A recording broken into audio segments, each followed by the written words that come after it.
We are in the Fireside Games booth talking to Justin DeWitt about all the new stuff coming out from Fireside Games. If Fireside Games sounds familiar, you might be familiar with the game Castle Panic. Well, they're demoing that guy right here, but we got plenty of new stuff to talk about. Justin, go for it. All right, guys. Well, Castle Panic obviously doing well. What we've introduced this year is 2 new games. We have Bloodsuckers, which is a game of hunters versus vampires fighting to control a small town. It is a game that I'm still having a hard time finding the exact description for. CCG-like gameplay, all in one box, but what you're really doing is playing a card battle that then leads to an area control mechanism where you're trying to take over this town, these 5 locations, control the most of those, and you do that by battling with your team of hunters or vampires against hunters or vampires, and controlling the bystanders in the area. You win and control the bystanders to win control of the locations. Most locations wins the town.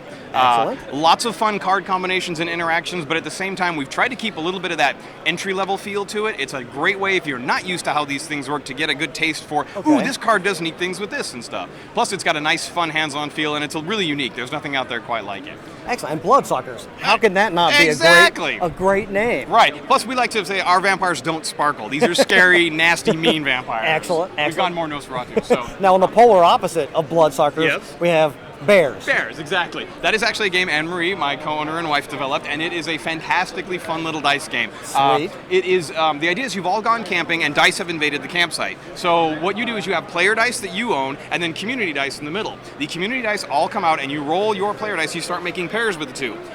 The trick being, the community dice are going to dwindle down to be either bears or tents left. You are going to be pairing these bears and tents with your various things for various points. Once all of the middle of the community dice are gone and only one type remains, you call out bears and then you score it. And there's a nice variability where you can do, scare a bear away with a gun for 1 point, you can run from your tent for 2, or you can try sleeping through it, and sleepers are variable depending on how it ends. If it ends and all the bears are gone, congratulations, you got 5 points. If the bears are left, your sleepers have been devoured, -2 for all your sleepers. So, and it's a real-time game. The dice come out, you roll, you pair, you re-roll, you're screaming and yelling and elbowing and pulling them out.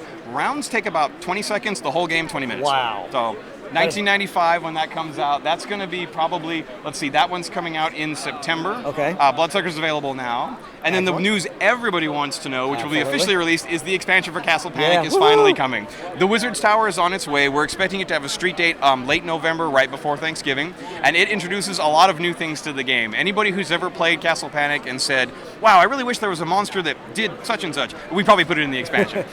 There's a Wizard's Tower that replaces a regular tower. As long as it stands, you have access to a new deck of cards. So that deck of cards gets you new wizard crazy powers and awesome new things you always wanted to do. And then in the meantime, lots of scary new monsters to make up for that. We have mega boss monsters like a dragon. We've introduced flying monsters. There are magical imps that can basically never be destroyed. They just keep cycling back. All sorts of good fun things just like making it harder. Yeah, exactly. Excellent, because it needed to be harder. We tried hard to get the balance right on this too, because the idea is these wizard cards are crazy powerful. Plus you get new castle cards. Then we really did up the monsters to make sure it stayed interesting. So yeah, didn't want to hand it in to people, but this one's going to keep you on your toes too. So we're really looking forward to that. Did you say what the price point was for that expansion? That's going to be $24.95 when that comes out. So it should slide nicely in there. And it is coming with a monster draw bag. Everybody who always wanted one to reach into, you get one in the expansion.